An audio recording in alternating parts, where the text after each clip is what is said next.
लीजिए सुनिए मुंशी प्रेमचंद के लिखे कथा संग्रह मानसरोवर 3 की कहानी दीक्षा, मेरी यानी समीर गोस्वामी की आवाज में। जब मैं स्कूल में पढ़ता था, गेंद खेलता था और अध्यापक महोदयों की घुड़कियां खाता था, अर्थात जब मेरी किशोरावस्था थी, न ज्ञान का उदय हुआ था और न बुद्धि का विकास, उस समय मैं टेम्परेंस एसोसिएशन यानी नशा निवारणी सभा का उत्साही सदस्य था। नित्य उसके जलसों में शरीक होता, उसके लिए चंदा वसूल करता।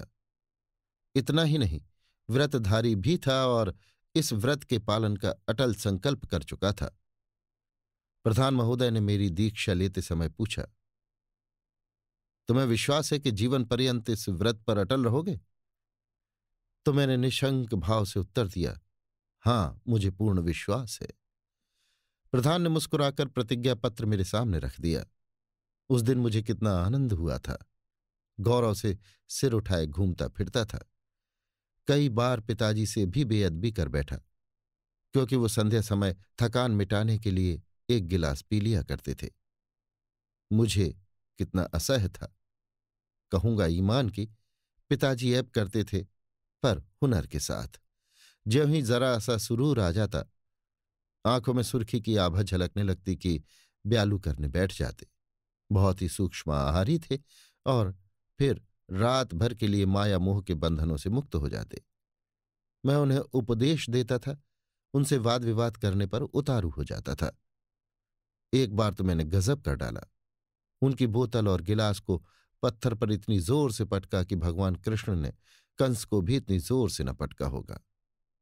घर में कांच के टुकड़े फैल गए और कई दिनों तक नग्न चरणों से फिरने वाली स्त्रियों के पैरों से खून बहा। पर मेरा उत्साह तो देखिए, पिता की तीव्र दृष्टि की भी परवाह न की। पिताजी ने आकर अपनी संजीवनी प्रदायनी बोतल का वो शोक समाचार सुना तो सीधे बाजार गए और एक क्षण में ताक के शून्य स्थान की फिर पूर्ति हो गई।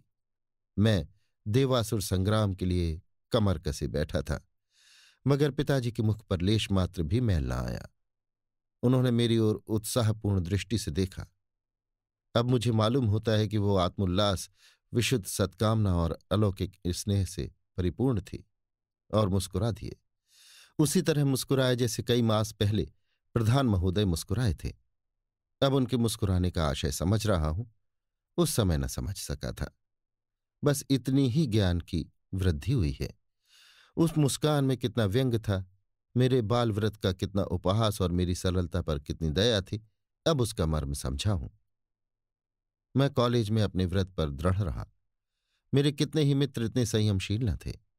मैं आदर्श चरित्र समझा जाता था। कॉलेज में उस संकीर्णता का निर्वाह कहाँ।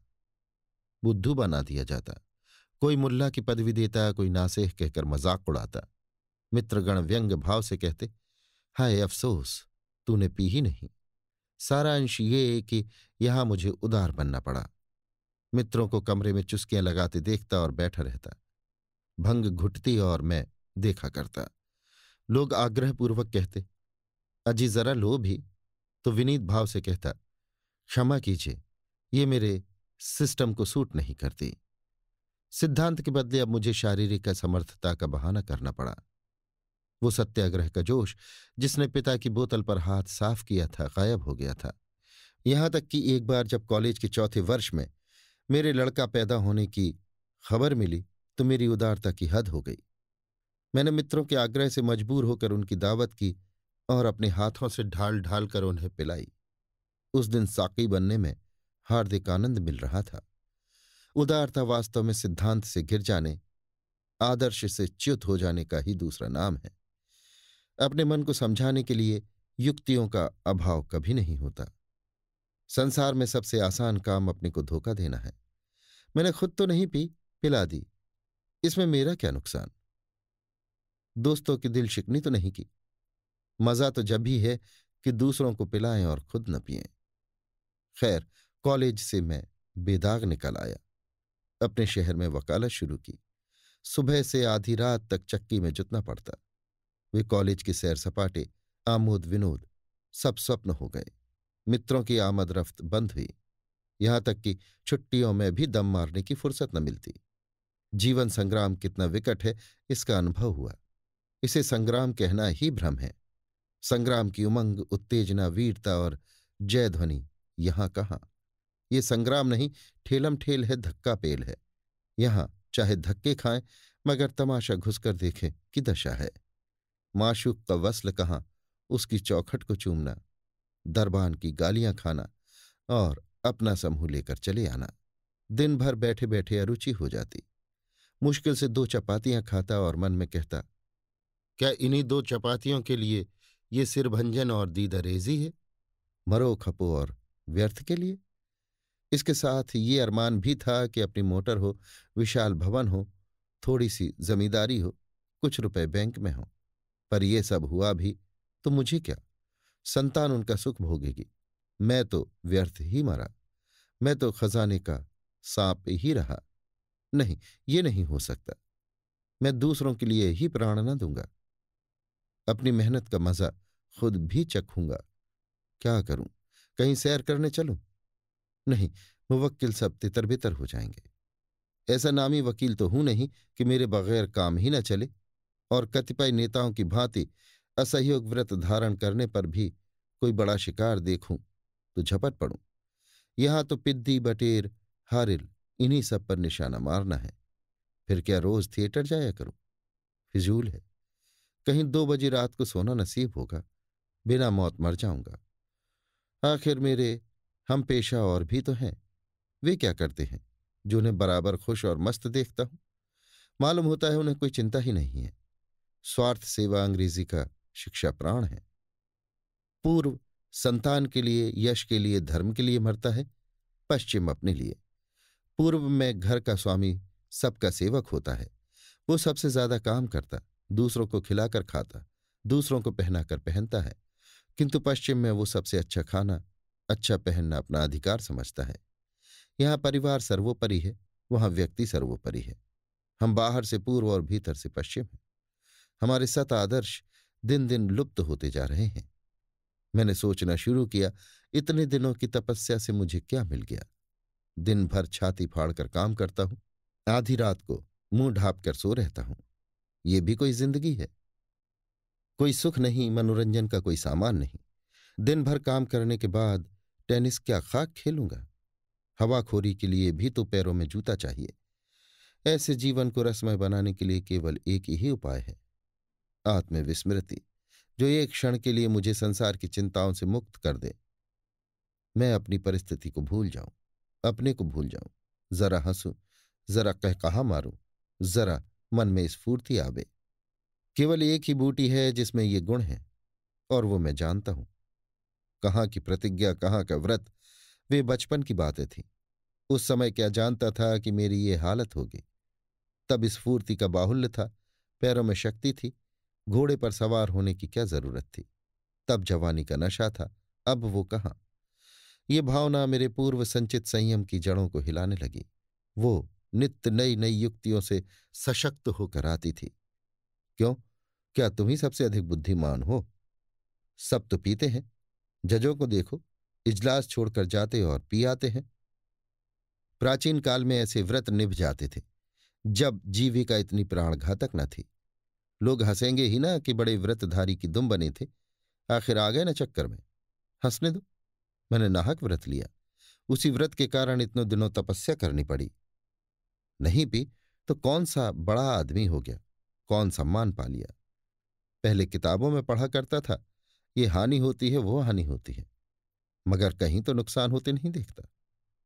हाँ, पियक्कड़ मदमस्त हो जाने की बात और है। उस तरह तो अच्छी से अच्छी वस्तु का दुरुपयोग भी हानिप्रद होता है।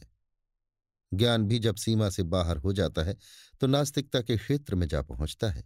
पीना चाहिए एकांत में, चेतना को जागृत करने के लिए, सुलाने के लिए नहीं। बस पहले दिन जरा जरा झिझक होगी, फिर किसका डर है। ऐसी आयोजना करनी चाहिए कि लोग मुझे जबरदस्ती पिला दे, जिसमें अपनी शान बनी रहे। जब एक दिन प्रतिज्ञा टूट जाएगी तो फिर मुझे अपनी सफाई पेश करने की जरूरत न रहेगी। घर वालों के सामने भी आंखें नीची न करनी पड़ेंगी। मैंने निश्चय किया, ये अभिनय होली के दिन हो। इस दीक्षा के लिए इससे उत्तम मुहूर्त कौन होगा। होली पीने पिलाने का दिन है। उस दिन पीकर मस्त हो जाना क्षम्य है।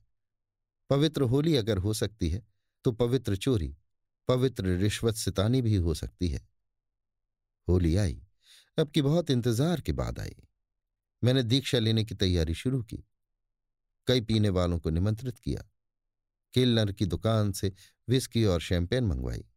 लेमनेड, सोडा, बर्फ, गजक, खमीरा, तंबाकू वगैरह सब सामान मंगवाकर लैस कर दिया।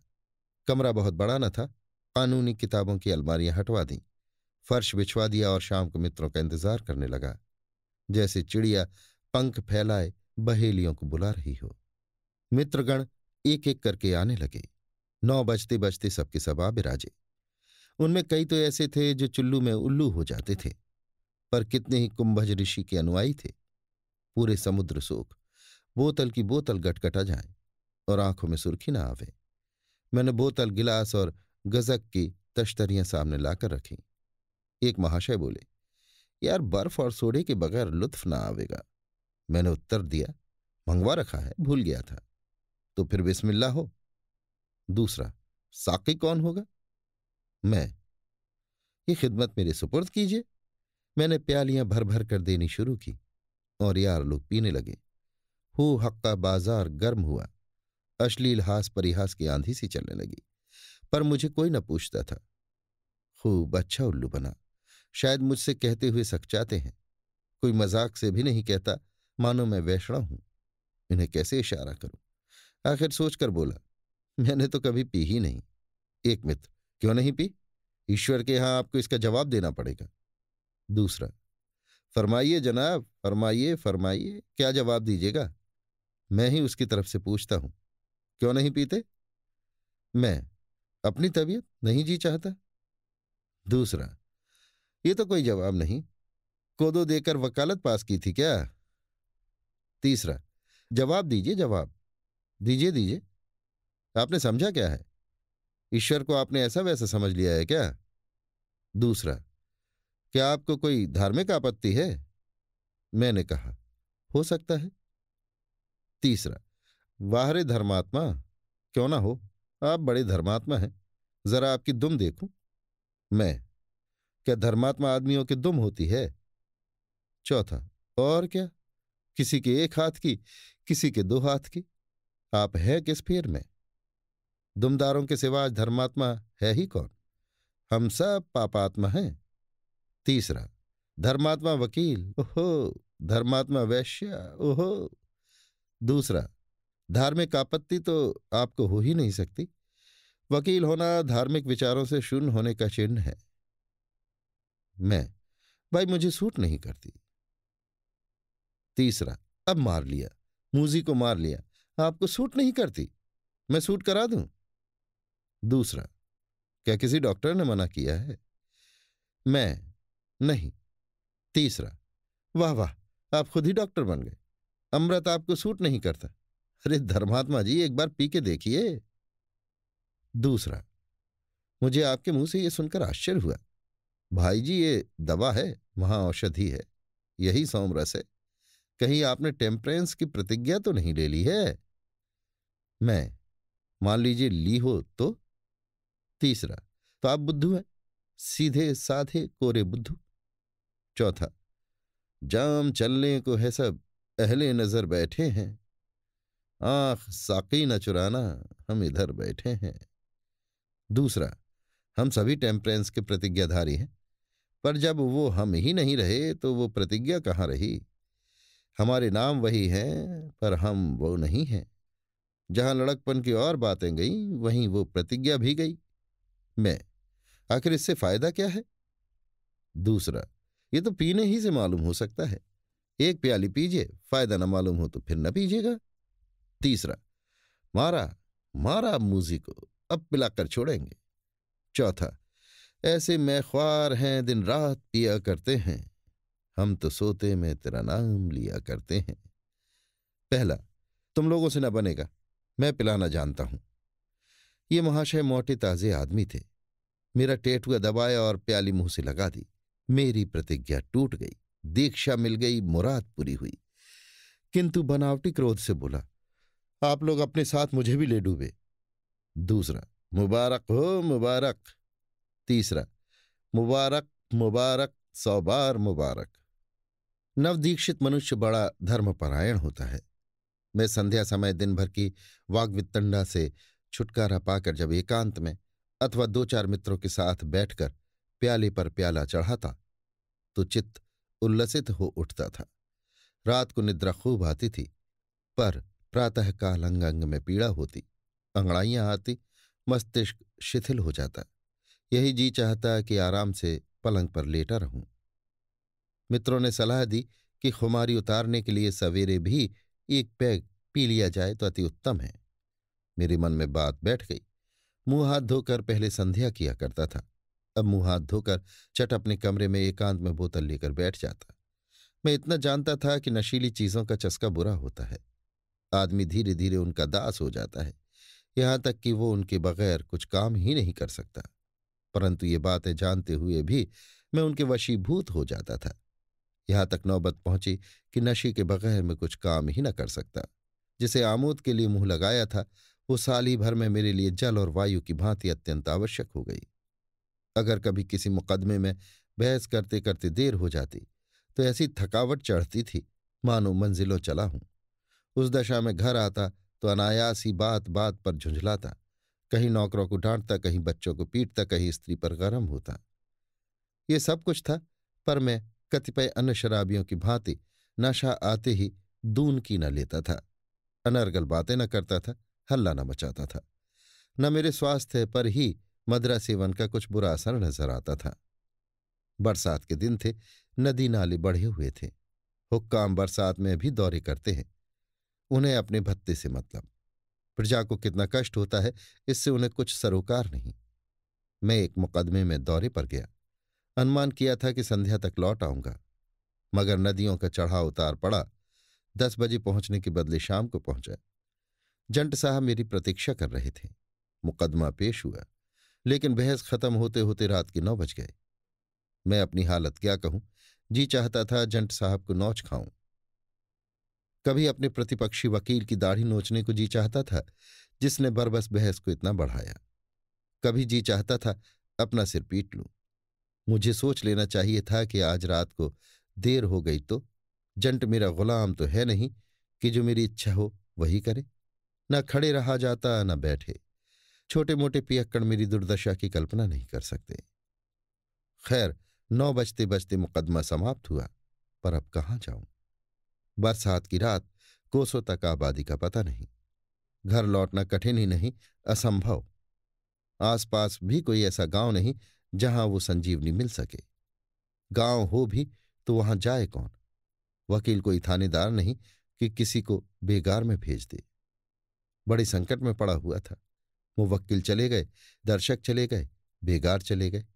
मेरा प्रतिद्वंदी मुसलमान चपरासी के दस्तरखान में शरीक होकर डाक बंगले के बरामदे में पड़ रहा। पर मैं क्या करूं, यहां तो प्राणांत सा हो रहा था। वहीं बरामदे में टाट पर बैठा हुआ अपनी किस्मत को रो रहा था। ना नींद ही आती थी कि इस कष्ट को भूल जाऊं, अपने को उसी की गोद में सौंप दूं। गुस्सा अलबत्ते था कि वो दूसरा वकील कितनी मीठी नींद सो रहा है, मानो ससुराल में सुख सेज पर सोया हुआ है। इधर तो मेरा ये बुरा हाल था, उधर डाक बंगले में साहब बहादुर गिलास पर गिलास चढ़ा रहे थे। शराब के ढालने की मधुर ध्वनि मेरे कानों में आकर चित्त को और भी व्याकुल कर देती थी। मुझसे बैठे न रहा गया। धीरे धीरे चिक के पास गया और अंदर झांकने लगा। आह, कैसा जीवनप्रद दृश्य था। सफेद बिल्लौर के गिलास में बर्फ और सोडा वाटर से अलंकृत अरुणमुखी कामनी शोभायमान थी। मुंह में पानी भर आया। उस समय कोई मेरा चित्र उतारता तो लोलुपता के चित्रण में बाजी मार लेता। साहब की आंखों में सुर्खी थी, मुंह पर सुर्खी थी। एकांत में बैठा पीता और मानसिक उल्लास की लहर में एक अंग्रेजी गीत गाता था। कहाँ वो स्वर्ग का सुख और कहाँ ये मेरा नरक भोग। कई बार प्रबल इच्छा हुई कि साहब के पास चलकर एक गिलास मांगूं, पर डर लगता था कि कहीं शराब के बदले ठोकर मिलने लगे तो यहां कोई फरियाद सुनने वाला भी नहीं है। मैं वहां तब तक खड़ा रहा जब तक साहब का भोजन समाप्त न हो गया। मन चाहे भोजन और सुरा सेवन के उपरांत उसने खानसामा को मेज साफ करने के लिए बुलाया। खानसामा वहीं मेज के नीचे बैठा ऊँघ रहा था। उठा और प्लेट लेकर बाहर निकला तो मुझे देखकर चौंक पड़ा। मैंने शीघ्र ही उसको आश्वासन दिया, डरो मत, मैं हूं। खानसामा ने चकित होकर कहा, आप हैं वकील साहब? क्या हुजूर यहां खड़े थे? मैं, हाँ, जरा देखता था कि ये सब कैसे खाते पीते हैं। बहुत शराब पीता है? खानसामा, अजी कुछ मत पूछिए, 2 बोतल दिन रात में साफ कर डालता है। 20 रुपए रोज की शराब पी जाता है। दौरे पर चलता है तो 4 दर्जन बोतलों से कम साथ नहीं रखता। मैं, मुझे भी कुछ आदत है पर आज ना मिली। खानसामा, तब तो आपको बड़ी तकलीफ हो रही होगी। मैं, क्या करूं, यहां तो कोई दुकान भी नहीं। समझता था जल्दी से मुकदमा हो जाएगा, घर लौट जाऊंगा, इसीलिए कोई सामान साथ न लिया। खानसामा, मुझे तो अफीम की आदत है, एक दिन ना मिले तो बावला हो जाता हूं। अमल वाले को चाहे कुछ ना मिले, अमल मिल जाए तो उसे कोई फिक्र नहीं, खाना चाहे 3 दिन में मिले। मैं, वही हाल है भाई, भुगत रहा हूं। ऐसा मालूम होता है बदन में जान ही नहीं है। खानसामा, हुजूर को कम से कम 1 बोतल साथ रख लेनी चाहिए थी, जेब में डाल लेते। मैं, इतनी ही तो भूल हुई भाई, नहीं रोना काहे का था। खानसामा, नींद भी ना आती होगी। मैं, कैसी नींद, दम लबों पर है, न जाने रात कैसे गुजरेगी। मैं चाहता था खानसामा अपनी तरफ से मेरी अग्नि को शांत करने का प्रस्ताव करे, जिसमें मुझे लज्जित न होना पड़े, पर खानसामा भी चट था। बोला, अल्लाह का नाम लेकर सो जाइए, नींद कब तक ना आवेगी। मैं, नींद तो ना आएगी, हाँ, मर भले ही जाऊंगा। क्या साहब बोतलें गिन कर रखते हैं? गिनते तो क्या होंगे। खानसामा, अरे हुजूर, एक ही मूजी है, बोतल पूरी नहीं होती तो उस पर निशान बना देता है, मजाल है कि एक बूंद भी कम हो जाए। मैं, बड़ी मुसीबत है, मुझे तो 1 गिलास चाहिए, बस इतनी ही चाहता हूं कि नींद आ जाए, जो इनाम कहो वो दूं। खानसामा, इनाम तो हुजूर देंगे ही, लेकिन खौफ यही है कि कहीं भांप गया तो फिर मुझे जिंदा न छोड़ेगा। मैं, यार लाओ, अब ज्यादा सब्र की ताव नहीं है।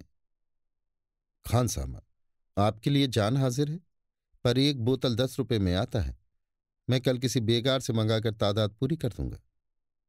मैं, 1 बोतल थोड़े ही पी जाऊंगा।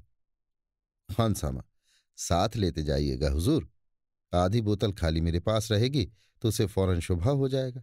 बड़ा शक्की है, मेरा मुंह सूंघा करता है कि इसने पी ना ली हो।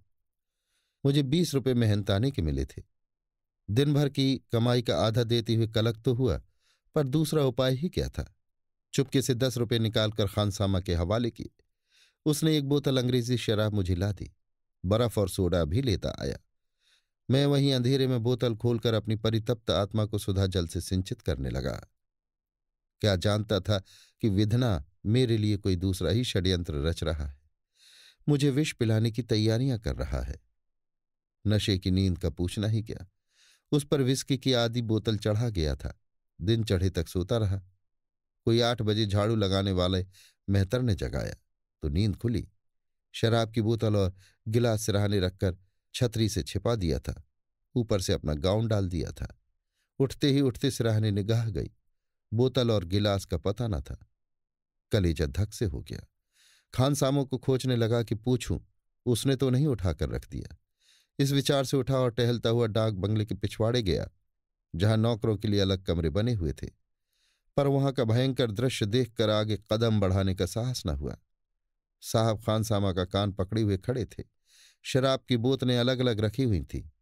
साहब 1 2 3 करके गिनते थे और खानसामा से पूछते थे, 1 बोतल और कहाँ गया? खानसामा कहता था, हुजूर खुदा मेरा मुंह काला करे जो मैंने कुछ भी दगल फसल की हो। साहब, हम क्या झूठ बोलता है, 29 बोतल नहीं था।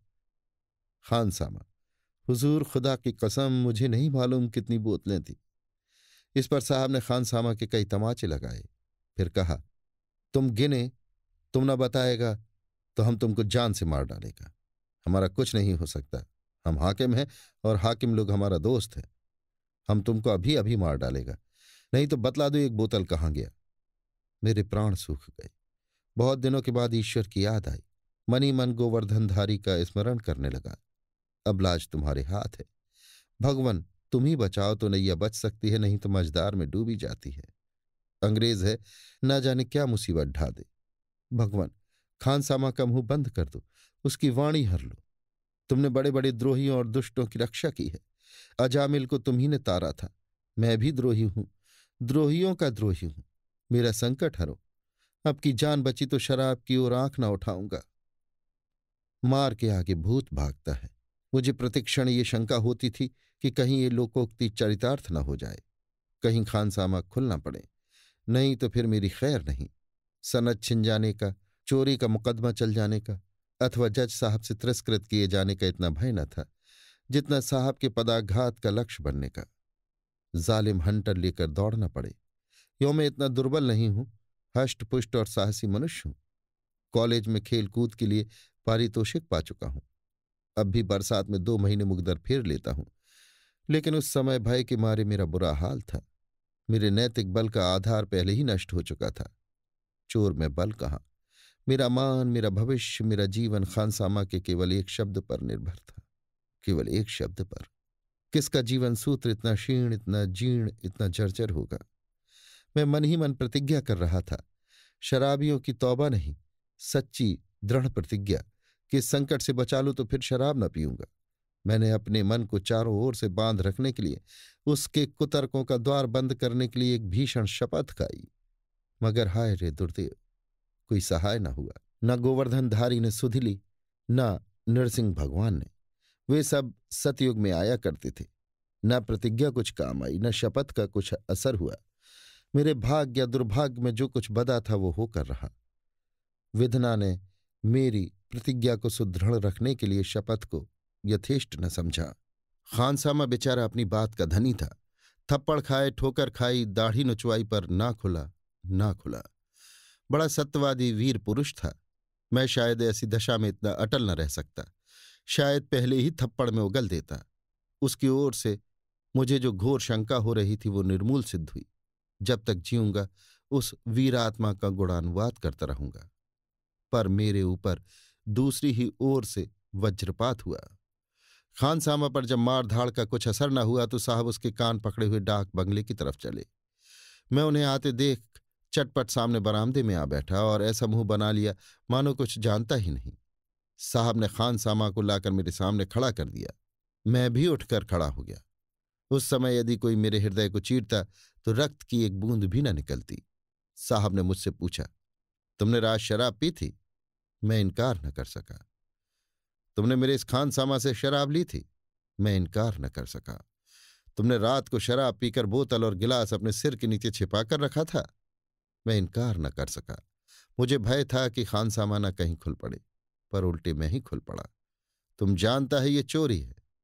मैं इनकार न कर सका। हम तुमको मुअत्तल कर सकता है, तुम्हारा सनद छीन सकता है, तुमको जेल भेज सकता है। यथार्थ ही था। हम तुमको ठोकरों से मारकर गिरा सकता है, हमारा कुछ नहीं हो सकता। यथार्थ ही था। तुम काला आदमी वकील बनता है, हमारे खानसामा से चोरी का शराब लेता है। तुम सुअर, लेकिन हम तुमको वही सजा देगा जो तुम पसंद करे। तुम क्या चाहता है? मैंने कांपते हुए कहा, हुजूर मुआफी चाहता हूं। नहीं, हम सजा पूछता है, जो हुजूर मुनासिब समझे। अच्छा, यही होगा। ये कहकर उस निर्दयी नरपिशाच ने 2 सिपाहियों को बुलाया और उनसे मेरे दोनों हाथ पकड़वा दिए। मैं मौन धारण किए इस तरह सिर झुकाए खड़ा रहा जैसे कोई लड़का अध्यापक के सामने बैत खाने को खड़ा होता है। इसने मुझे क्या दंड देने का विचार किया है? कहीं मेरी मुश्कें तो न कसवाएगा, या कान पकड़कर उठा बैठी तो न कराएगा। देवताओं से सहायता मिलने की कोई आशा तो न थी, पर अदृश्य का आवाहन करने के अतिरिक्त और उपाय ही क्या था? मुझे सिपाहियों के हाथों में छोड़कर साहब दफ्तर में गए और वहां से मुहर छापने की स्याही और ब्रश लिए हुए निकले। अब मेरी आंखों से अश्रुपात होने लगा। ये घोर अपमान, और थोड़ी सी शराब के लिए, वो भी दुगने दाम पर। साहब ब्रश से मेरे मुंह में कालिमा पोत रहे थे। वो कालिमा जिसे धोने के लिए सेरों साबुन की जरूरत थी, और मैं भीगी बिल्ली की भांति खड़ा था। उन दोनों यमदूतों को भी मुझ पर दया न आती थी। दोनों हिंदुस्तानी थे, पर उन्हीं के हाथों मेरी ये दुर्दशा हो रही थी। इस देश को स्वराज्य मिल चुका, साहब कालिख पोतते और हंसते जाते, यहां तक कि आंखों के सिवा तिल भर भी जगह न बची। थोड़ी सी शराब के लिए आदमी से वन मानुष बनाया जा रहा था। दिल में सोच रहा था, यहां से जाते ही जाते बचा पर मानहानि की नालिश कर दूंगा, या किसी बदमाश से कह दूंगा इजलास ही पर बचा की जूतों से खबर ले। मुझे वन मानुष बनाकर साहब ने मेरे हाथ छुड़वा दिए और ताली बजाता हुआ मेरे पीछे दौड़ा। 9 बजे का समय था। कर्मचारी, मुवक्किल, चपरासी सभी आ गए थे। सैकड़ों आदमी जमा थे। मुझे न जाने क्या शामत सूझी कि वहां से भागा। ये उस प्रहसन का सबसे करुणाजनक दृश्य था। आगे आगे मैं दौड़ा जाता था, पीछे पीछे साहब और अन्य सैकड़ों आदमी तालियां बजाते लेना लेना जाने न पावे का गुल मचाते दौड़े आते थे, मानो किसी बंदर को भगा रहे हों। लगभग 1 मील तक ये दौड़ रही। वो तो कहो मैं कसरती आदमी हूं, बचकर निकल आया, नहीं मेरी न जाने क्या और दुर्गति होती। शायद मुझे गधे पर बिठाकर घुमाना चाहते थे। जब सब पीछे रह गए तो मैं एक नाले के किनारे बेदम होकर बैठ रहा।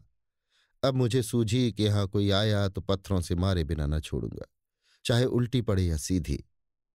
किंतु मैंने नाले में मुंह धोने की चेष्टा नहीं की। जानता था पानी से एक कालिमा न छूटेगी। यही सोचता रहा कि इस अंग्रेज पर कैसे अभियोग चलाऊं। ये तो छिपाना ही पड़ेगा कि मैंने इसके खानसामा से चोरी की शराब ली। अगर ये बात साबित हो गई तो उल्टा मैं ही फंस जाऊंगा। क्या हरज है, इतना छिपा दूंगा। शत्रुता का कारण कुछ और ही दिखा दूंगा, पर मुकदमा जरूर चलाना चाहिए। जाऊं कहां, ये कालिमा मंडित मुंह किसे दिखाऊं। हाय, बदमाश को कालिख ही लगानी थी तो क्या तवे में कालिख ना थी, लैंप में कालिख ना थी। कम से कम छूट तो जाती। जितना अपमान हुआ है वहीं तक रहता। अब तो मैं मानो अपने कुकृत्य का स्वयं ढिंढोरा पीट रहा हूं। दूसरा होता तो इतनी दुर्गति पर डूब मरता। गनीमत यही थी कि अभी तक रास्ते में किसी से मुलाकात नहीं हुई थी, नहीं तो उसके कालिमा संबंधी प्रश्नों का क्या उत्तर देता। जब जरा थकन कम हुई तो मैंने सोचा, यहां कब तक बैठा रहूंगा। लाओ एक बार यत्न करके देखूं तो शायद स्याही छूट जाए। मैंने बालू से मुंह रगड़ना शुरू किया। देखा तो स्याही छूट रही थी। उस समय मुझे जितना आनंद हुआ उसकी कौन कल्पना कर सकता है। फिर तो मेरा हौसला बढ़ा। मैंने मुंह को इतना रगड़ा कि कई जगह चमड़ा तक छिल गया। किंतु वो कालिमा छुड़ाने के लिए मुझे इस समय बड़ी से बड़ी पीड़ा भी तुच्छ जान पड़ती थी। यद्यपि मैं नंगे सिर था, केवल कुर्ता और धोती पहने हुए था, पर यह कोई अपमान की बात नहीं। गाउन, अचकन, पगड़ी डाक बंगले ही में रह गई, इसकी मुझे चिंता न थी। कालिख तो छूट गई, लेकिन कालिमा छूट जाती है पर उसका दाग दिल से कभी नहीं मिटता। इस घटना को हुए आज बहुत दिन हो गए हैं। पूरे 5 साल मैंने शराब का नाम नहीं लिया। पीने की कौन कहे। कदाचित मुझे सन्मार्ग पर लाने के लिए वो ईश्वरीय विधान था। कोई युक्ति, कोई तर्क, कोई चुटकी मुझ पर इतना स्थायी प्रभाव न डाल सकती थी। सुफल को देखते हुए तो मैं यही कहूंगा कि जो कुछ हुआ बहुत अच्छा हुआ, वही होना चाहिए था। पर उस समय दिल पर जो गुजरी थी उसे याद करके आज भी नींद उचट जाती है। अब विपत्ति कथा को क्यों तूल दूं, पाठक स्वयं अनुमान कर सकते हैं। खबर तो फैल ही गई, किंतु मैंने झेंपने और शर्माने के बदले बेहयाई से काम लेना अधिक अनुकूल समझा। अपनी बेवकूफी पर खूब हंसता था और बेधड़क अपनी दुर्दशा की कथा कहता था। हाँ, चालाकी ये की कि उसमें कुछ थोड़ा सा अपनी तरफ से बढ़ा दिया। अर्थात रात को जब मुझे नशा चढ़ा तो मैं बोतल और गिलास लिए साहब के कमरे में घुस गया और उसे कुर्सी से पटक कर खूब मारा था। इस शेपक से मेरी दलित, अपमानित, मर्दित आत्मा को थोड़ी सी तस्कीन होती थी। दिल पर तो जो कुछ गुजरी वो दिल ही जानता है। सबसे बड़ा भय मुझे ये था कि कहीं ये बात मेरी पत्नी की कानों तक न पहुंचे, नहीं तो उन्हें बड़ा दुख होगा। मालूम नहीं उन्होंने सुना या नहीं, पर कभी मुझसे इसकी चर्चा नहीं की।